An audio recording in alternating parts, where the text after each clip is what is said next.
Hey everybody, Josh RVing here at Used RV of Coldwater, Michigan, and today we're going to be talking about the 4 different types of RV cabinet construction you typically find out there. Now, I've seen a few other people make some videos on this topic before, and while I haven't seen anything like wrong, I haven't seen any bad information shared, I noticed there were some gaps there. Because what you usually hear about are the 3 types of RV cabinet construction. You hear about stapled, about lumber core pocket screwed, and then about full hardwood.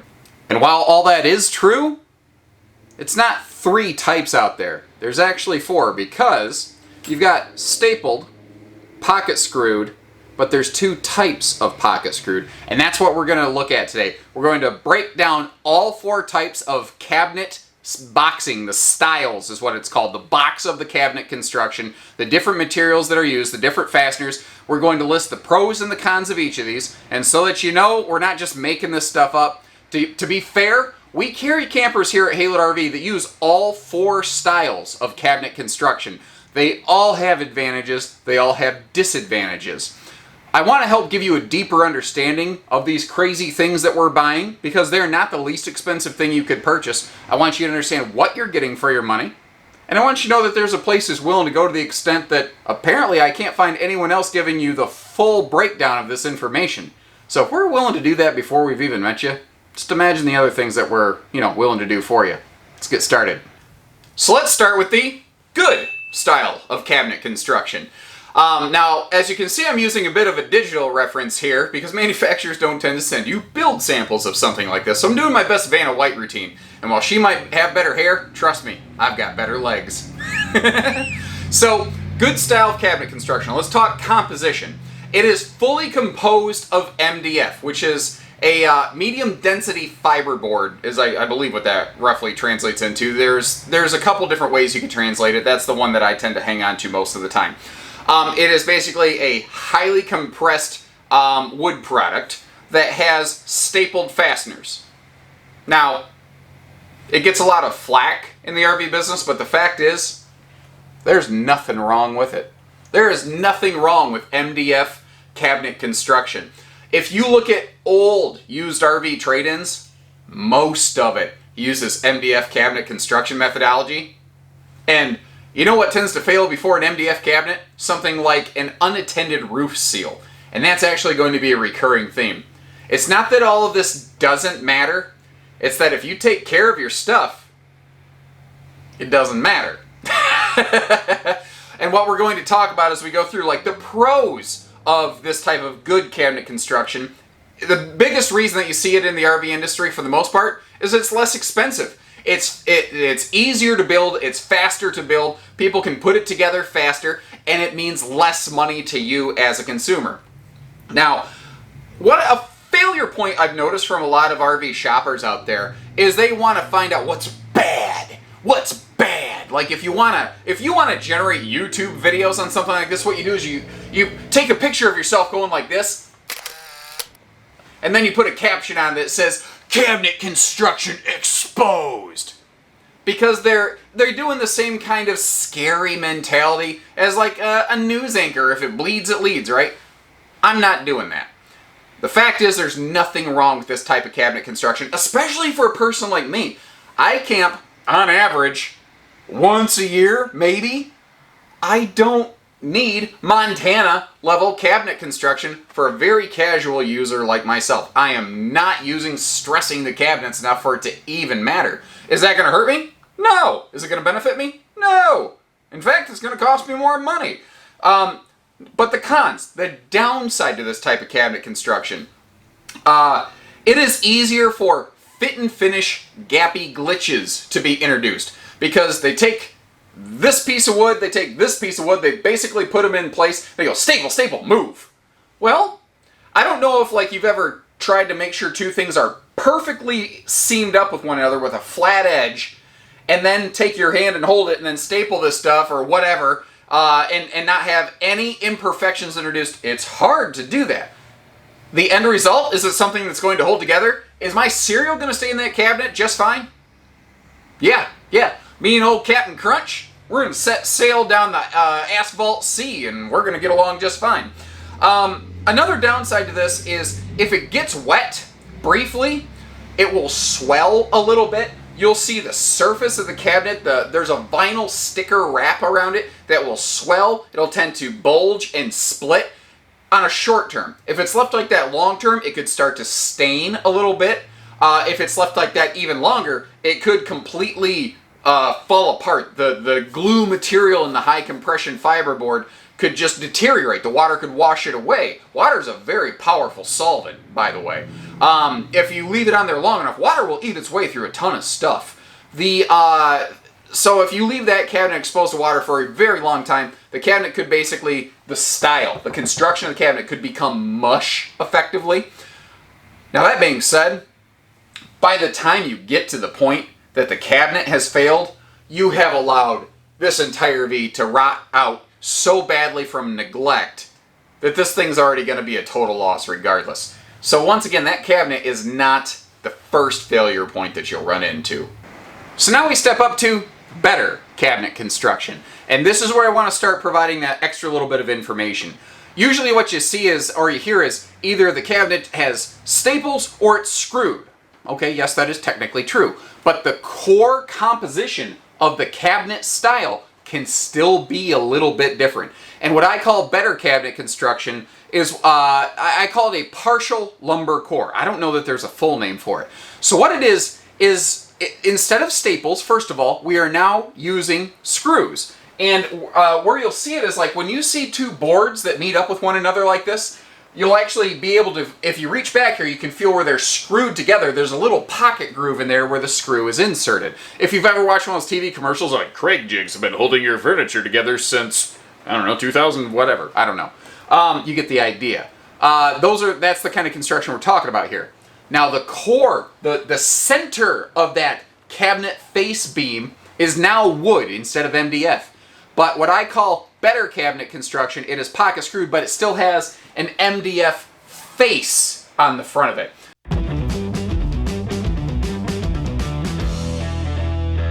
The front and the back of the cabinet boards will still have a thin layer of that MDF material. Here's why. Because it's very forgiving for fast-paced factory workers to be able to put things like sticker wrap or these screw guns that they use at these factories. They're cranked up to higher PSI than they need to get that screw in just that much faster. Well, when you're doing that, you are increasing the opportunity for overscrewing a cabinet hinge into the cabinet door or the cabinet style boxing itself and causing a split or damage. So by using a little bit of MDF there, if they overscrew a little bit, it'll just kind of sink in and merge together, and you won't see a very obvious visual defect.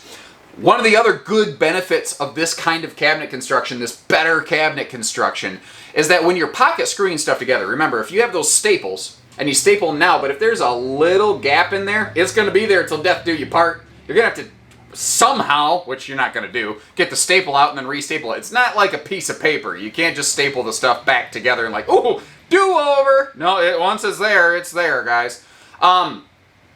With a pocket screw, though, if there's a little gap here, when you start screwing something together, it'll suck that gap up together. It'll get rid of those gappy glitches to an extreme degree. I'm not saying it's impossible, but even if there is a little gappy glitch there, usually it's because one side or the other of the cabinet didn't get fully kind of tight and screwed down, and although it might not be easy to get something back there, in theory you can usually tighten it back up and fit it back together. Unless it's been overscrewed and stripped out, and that's a whole nother issue. Here's the other thing. If this kind of cabinetry, if this better kind of cabinetry gets wet, it will not fully deteriorate because the core structure of that cabinet is wood and screwed together. The facing of the cabinet might look like it has a little bit of, for lack of a better pretty phrase, guys, camper skin cancer. The sticker vinyl wrap on the front of that cabinet, it could still peel off. The MDF portion could still swell a little bit, but you won't typically ever be into a situation where you have a full cabinet replacement required unless it's a matter of personal preference. Physically, structurally, there's no reason why you would need to. Personal preference, yeah, maybe you want to get that replaced. So The thing is, too, as we've gone up to this type of cabinet construction, we've increased weight, we've increased cost a little bit. What you're going to find as we go from good to better still to best, what our good, our pro and con qualities are basically going to exactly flip-flop. It's like a seesaw. Everything is a push and a pull. What do you get? What do you give to get there? And that's true not just of cabinets, but of like everything in camping, cars, all kinds of stuff. Now from here, we go up to better still. And most of the time when a manufacturer wants to talk about good, better, best cabinetry, this is the better they're talking about. They don't give you the better and then better still kind of breakdown. So what we're looking at here is it is physically built almost exactly like the better style cabinetry. Only difference is you don't have any of that lumber core plus MDF merger. If you look straight down this thing, let me see if I can get you a good shot there. Camera's having a little trick on it, but you can see that there's no multiple layers. It's just wood. It's a full wood core. It has the pocket screws here. You can see it still has a vinyl sticker wrap on it. This is generally the type of construction you find in a lot of fifth wheels or higher end kind of trailers. Now, if you want to, like, if you're interested in a certain kind of camper at Haylett RV, you're like, what? How is the cabinet built on this? You let our team know. We'll go out. We'll physically verify. We'll get you pictures of that cabinet, how the fasteners are put together, so you can see it yourself. We are willing to go to that extra extent for you. This kind of better still cabinetry right here, it really starts to look and feel superior, because even though when there's a vinyl sticker wrap on it, it doesn't really look any different from the better kind of cabinetry. You can, like, there's a solid quality to it. I'll have people walk into campers with this kind of cabinet construction, and they often go, it just feels more solid. They always say that. The thing here is we're starting to become more costly. We're also starting to weigh more. And you start to find this as we get into bigger RVs. And the bigger the RV is, the more cabinets you're going to find. So you're like, how much more weight can that really have? It adds up. It adds up fast, actually. Cabinetry can add a ton of weight to an RV. If you want to make an RV cost less in the RV business, you use less lights and less windows. And if you want to make it weigh less, you just start subtracting cabinets. There's a huge amount of weight savings there, not to mention cost. Now, the thing is here, another benefit to this is it holds up to almost anything but absolutely extreme neglect. Again, you have to get to the point for this kind of cabinet to like physically fall apart. You have to try to do pull-ups on the cabinet. You have to let the roof never be serviced and just leak like a sieve. And again, at that point, the rest of the RV is trash before this starts to fail. That's why I say it matters, but it doesn't. It all boils down to you. If you take care of your RV, this conversation we're having generally doesn't matter, is the thing. But if you want more peace of mind, that's where this kind of comes in play. Now, the downside here is we are starting to become more costly. We are starting to weigh more. If it gets wet, it could still stain, but you have to go, I mean, you have to really screw this up for it to completely fail. And it's pretty painter friendly. If you want to paint over it or decorate something, the moisture content in paint won't tend to harm this really whatsoever, especially in the quick drying phase. Some cheaper cabinets, paint can soak into it and it can cause a little bit of an issue. You won't have that happen here. So it's very like remodel or DIY friendly. And finally,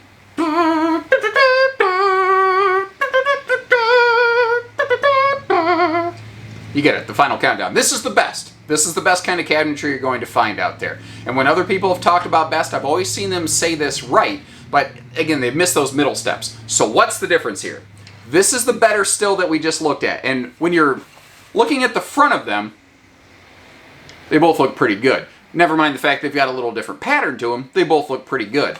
But when you flip these guys around, you can start to see the difference. They're both pocket screwed, but we no longer have that sticker wrap. It is all a stained wood now. You're getting like full-on, full wood, hardwood cabinetry. They're still pocket screwed, but again, you're getting rid of that vinyl wrap.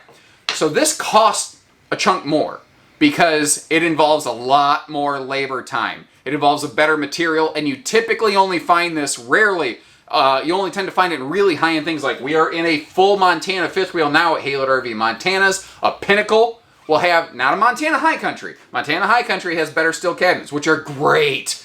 Full Montana goes a step further, like the Jayco Pinnacle. Now, if you want more samples than that, again, give our team a call, or if you have a question on a certain brand, Josh, what kind of thing does it have? Leave me a comment. I'll answer it, no sweat.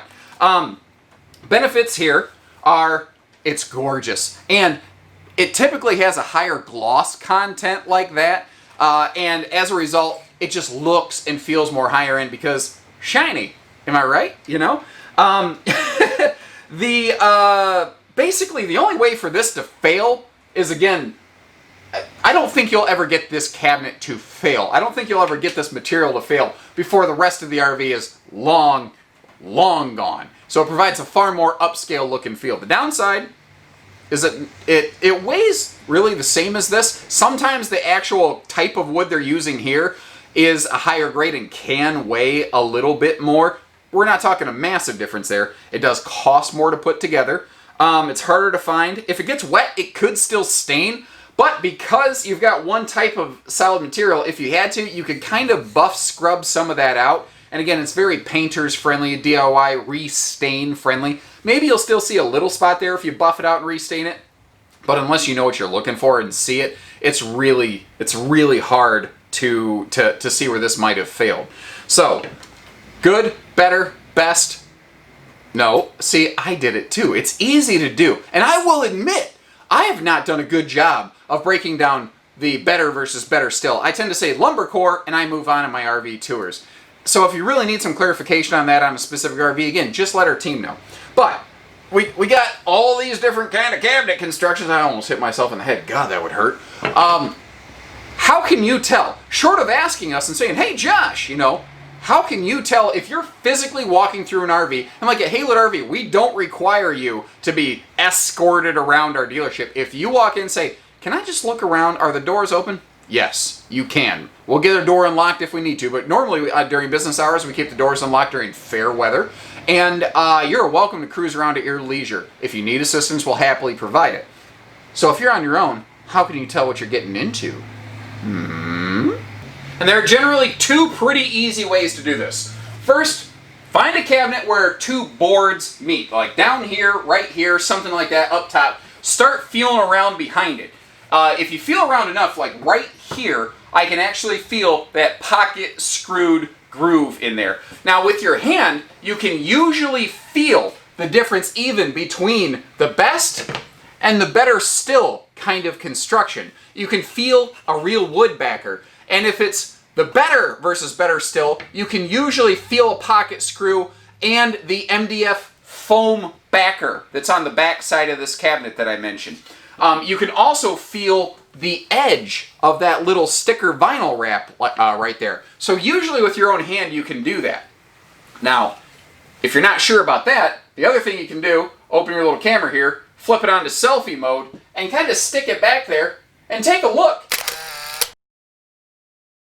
And usually, you can tend to find and physically see the backside of that cabinet construction. Another handy trick is if there's like an outside compartment door, try to get in there and look around and see if you can find where the cabinets hook together. That's not a thing that they tend to think about a lot. A lot of things in the RV industry are made to look very surface level pretty, and they don't care how it looks on the underside. And I don't know that I care how it looks on the underside. I just don't want it to fall apart, you know?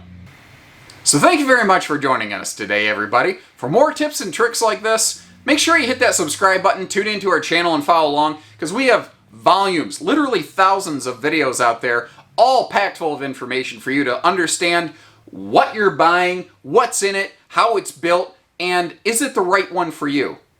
And that's a great resource. And then if you need just a little bit more assistance to help you make sure you're zeroing in and can maybe confirm some of your existing thoughts, call our team here at Haylett RV. We are family owned and operated. We've been here since 1989. We are not a big, giant, big box chain store. Not that there's anything wrong with that. It's just that we come from a small town. We're family owned and operated. I'm a son of Mr. Haylett. We have a big city opportunity with our large dealership, but we still try to bring that small town service to the table. That combination of things sounds good to you? Give us a ring. We'd love the chance to earn your business. Doesn't matter how far away you live. Give us a fair shake. Usually we can make it happen. So take care. Stay safe. Have fun. and happy Hail It camping, everyone. Thanks for watching.